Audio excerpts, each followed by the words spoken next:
all we are really trying to do is find 11 people that can go on the field and represent this country in a World Cup and win it. I had a bunch of assholes that thought I was a left back, and I spent 56 times chasing the ball when I could have been standing up front scoring goals. We had a crazy-ass coach, Bora Milutinovic, that spoke 5 languages, for crying out loud. Problem with him, though, is he spoke all 5 at the same time.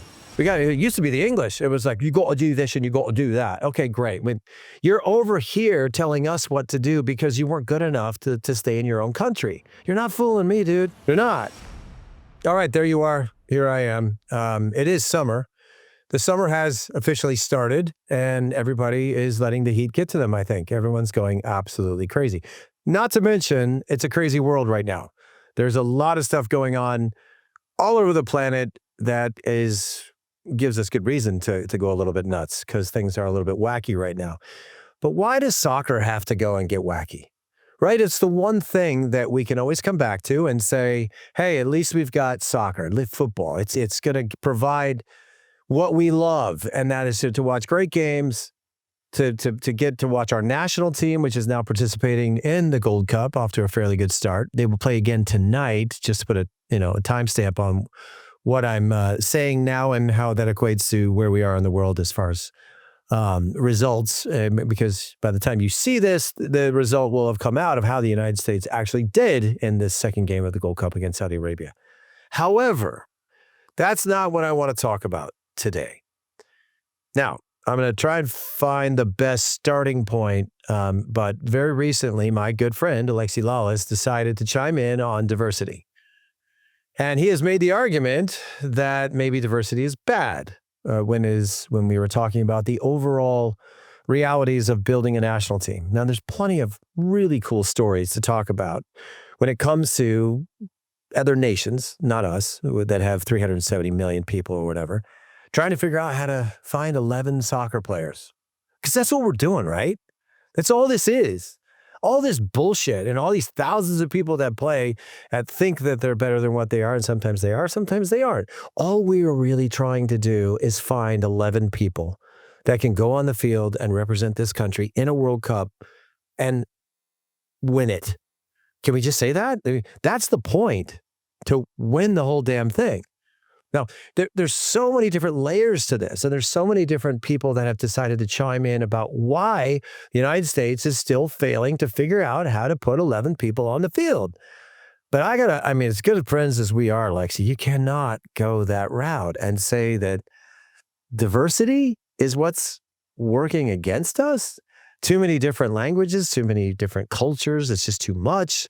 The whole melting pot. We've heard that for how many years now? We're all sons of immigrants, to be honest. And so are you, by the way. Paniotes is Alexi Lalas' real name. Sorry, buddy. I just thought I'd share. Greek parents, Greek. And that's, so for what it's worth, you of all people should understand how this works. I think, I'm going to make an excuse for you. I think that the boys at Fox, or the men and women at Fox, decided to put some sort of narrative in your head to try and cause a fight and get everybody in an uproar. I am going to refuse to do that. But I will share with you today what I think the real problem is when it comes to soccer in this country. And that is the reality that we do not have enough soccer people that run soccer, that are able to give us the kind of guidance and direction necessary for us to become a better soccer nation. That's it. That's all that's going on. It's not about what color our skin is. It's just the reality of not knowing what a fucking good soccer player is and what isn't. That's what we're bad at. The United States of America is fucking bad at this. Really bad. Now, we can make a bunch of excuses and we can go on TV and we can try and get people to click on your website simply because you got an opinion about stuff. And that's not Alexi. Lexi's separate to that.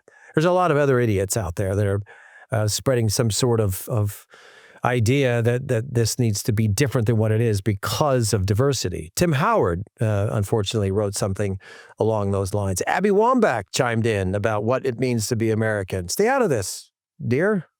Not a good idea to get in that conversation, and not a good idea ever to call Americans who came from Europe, who play for our country, to say that their parents aren't real Americans when they are actually over there fighting for your rights because they are involved in our armed forces. That doesn't make them less American, and that doesn't make them more American, but don't bite the hand that feeds you or the one that's protecting you. Let's just make that very clear.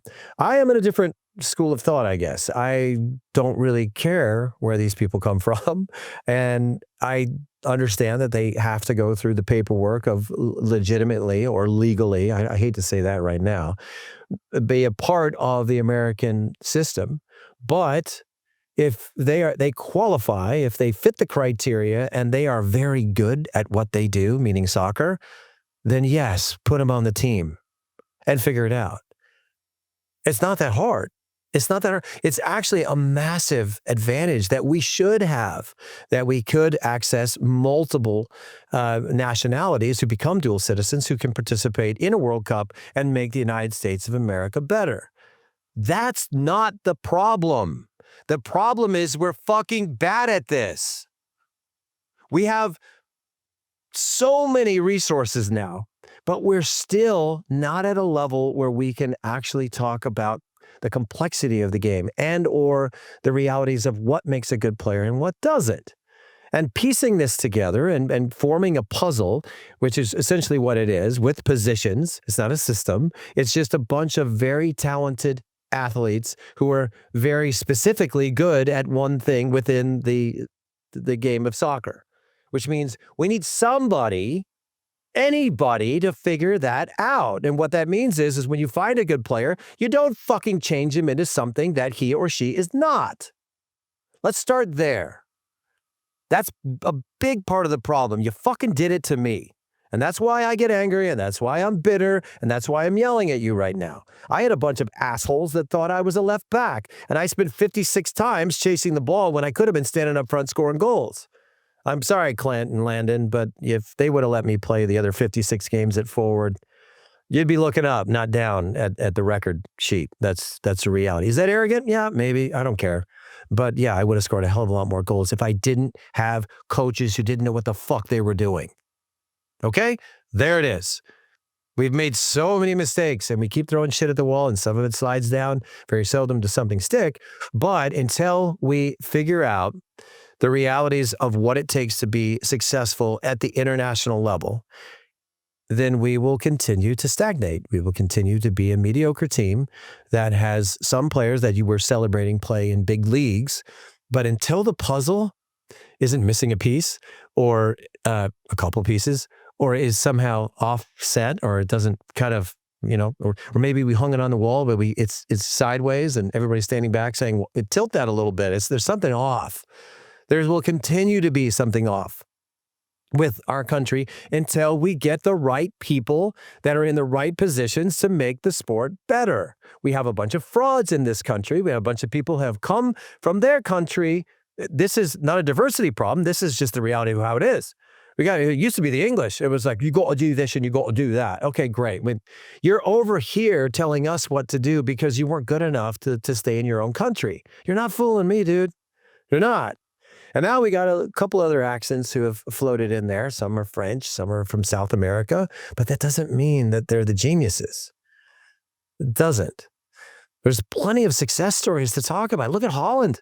Holland, is it better that Holland has one identity? Everybody knows the way this works, and they all speak the same language, and nobody really comes from the outside. That makes them better? No, that just makes it easier for them because they have qualified people who know how to find a player. Does it make it more, it's a little bit less complicated or simple? Yeah, it does. But that doesn't mean that the kid that's in Albuquerque, New Mexico, playing in the wrong club and probably doesn't have enough money to play a part of our system and can't go on these trips to play in these tournaments, which are useless anyway, to be seen by somebody who would never go to Albuquerque. Does that make that kid less talented? No, that makes us really bad at what we do. Really bad. It's just the way it is. Now, Uruguay, for example. Uruguay, I don't know how many people live in Uruguay. I'm not Ted Cruz, so I'm not going to take the question and get it wrong, but it's probably somewhere around 4 million, maybe less. I don't know. But that's a country that has a very solid identity, very good players, and they always seem to figure out how to be very good in these competitions. Now, we take that and we times it times 100, and that's who we are. Is it that component that is complicating the scenario, that there's just too many damn people? What about the people who want to make the argument that we're not the biggest sport in America, which we aren't? Baseball, basketball, right? Football, right? We don't need a 350-pound, 6'5" guy playing soccer. We don't. You can keep him, but some of those running backs and wide receivers, it'd be interesting if they would have chose soccer instead of football. But they made a choice a long time ago, and they realized that they couldn't make any money when it came to playing soccer. They had to stick to football. That was going to be the way that they got paid. It's the same for basketball, for that matter. Steve Nash. You ever seen Steve Nash play soccer?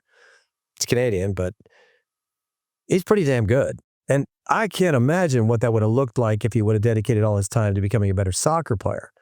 He would have been a Tim Cahill, if you will.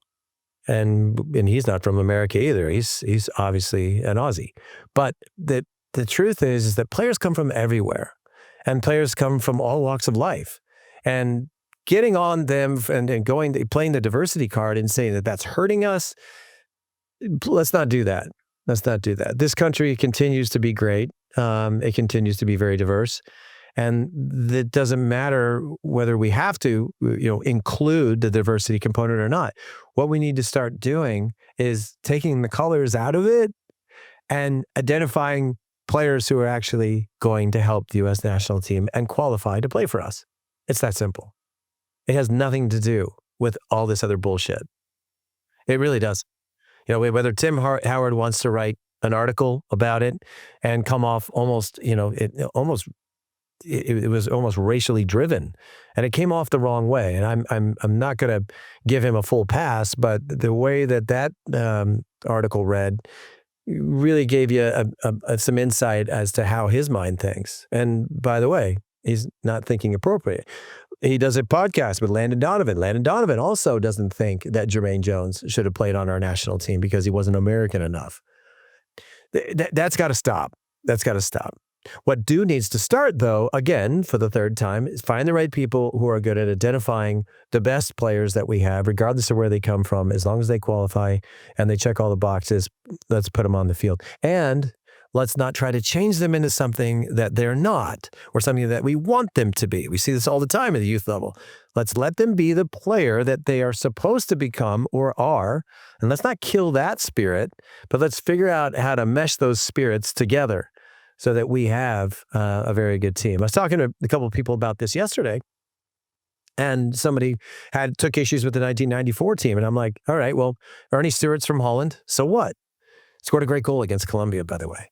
Tom Dooley pretty much didn't speak English, and he was from Germany, and we were lucky to have him. And he was already into his 30s, but we understood that this guy was going to be able to help us. Tab had been here for a long time, actually born in Uruguay, so I guess maybe that falls into that category as an immigrant, if you will. I don't care. We were lucky to have him, and I can't imagine my career without him. John Harkes' parents speak a different version of English because they're Scottish. All right. So, I mean, there's Fernando Clavijo, right? Marcelo Balboa, myself for that matter. My grandparents were from Holland. We're all, coming, and Tony Mule, of course, Italian. But that team, the reason why it had success wasn't because it wasn't diverse enough or too diverse. It was the reality of we all understood the language of football. And that's all that matters. We had a crazy-ass coach, Bora Milutinovic, that spoke 5 languages, for crying out loud. The problem with him, though, is he spoke all 5 at the same time. Really hard to understand. But he did do a good job of delegating his energies to a Finnish coach, an American coach, and a German coach in Ziggy Schmidt. Ziggy Schmidt was a German-American. Timo Lukowski was from Finland, and Steve Sampson was the American contingency of part of that crew. That's probably why they gave him the job, because we beat Colombia and they all thought he was a genius. That's how that shit works. Truth is that team in itself was the embodiment of what our national team should look like. Regardless of where they came, we didn't look at each other and say, oh, we didn't think about it till after. Like, oh, you're from somewhere else. That makes you different. No, let's make this work.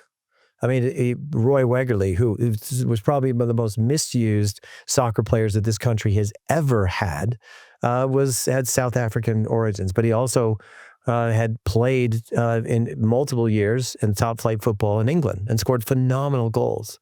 And we couldn't figure out a way to get him on the field. I wish we would have seen more of Roy Wegerle. I wish you would have seen more of Roy Wegerle. I wish you didn't think that soccer didn't exist before 2010, but that's where we are. Everybody wants to do the comparisons. They want to say it's 1994 playing in a World Cup in the United States. Compare those guys to the guys that we're about to see play next year. Who's better? Who's whatever? Different. But I would argue that group in 94, through all of our trials and tribulations and all of the things that we had to overcome to be a good team, we were able to overcome a lot of that stuff because we understood the language of football. And we had a crazy-ass coach, as I said, who let us be who we were, not change us into something that we weren't. The freedoms that existed for us to play back then were very different than what we see now. Guys are running patterns. Guys are checking those metrics. How many miles did I run? We didn't care. We just used our eyes and our minds to figure out if we actually got the job done on the day. And yes, winning mattered. And we were able to, in the 94, 95, and 96, beat the likes of Brazil, Argentina, Colombia several times, Mexico every time. We beat teams like Russia. We played against Portugal, tied them, Italy, a tie, beat African teams like Nigeria that had just had a really good World Cup, but we beat them soundly. Not because we had figured out the diversity component. We just weren't paying attention to it. We were paying attention to the football. We were trying to be the best soccer team that we could possibly be. And diversity has nothing to do with it. What has to do with it is getting the right people in charge to pick the right people who can work together, which is all part of what that coach needs to understand and manage, and put them on the field and see what they can do. Because I got news for you. In 2026, we will have one thing for sure, and that's a 12th man. That's the crowd. And being a man that I can tell you what that does to you firsthand, I am really excited to see what this group of boys, I can call them boys because I'm 56 years old, but this group of men, let's say, maybe I should stop calling them boys, are capable of in the moment when it matters. I believe in Mauricio Pochettino. I actually think he brings a street cleverness. I don't want to say street smart fighting, whatever, but this isn't the way I want to go with that. But this is a guy who is not going to mess around. He's going to find his guys. He's going to let them be who they are. He's going to put them on the field, and they're going to win. So get ready for that. Stop changing the conversation to athletes don't play soccer enough. They're too busy playing other sports. We don't care. I don't care. If you really want to argue that, then great. Doesn't that make the player pool smaller? Shouldn't that help us? That if these guys are baseball players and football players and basketball players and they're not playing soccer, then okay, so what? They've already been discarded. We can figure this out. We can thin the herd, know where the players are, and just get better at identifying talent. Get better at understanding what the ultimate goal is, and that is for us to represent the United States of America in a World Cup and win. And I don't care what color you are. If you qualify, I want you on my team. That's how you win shit.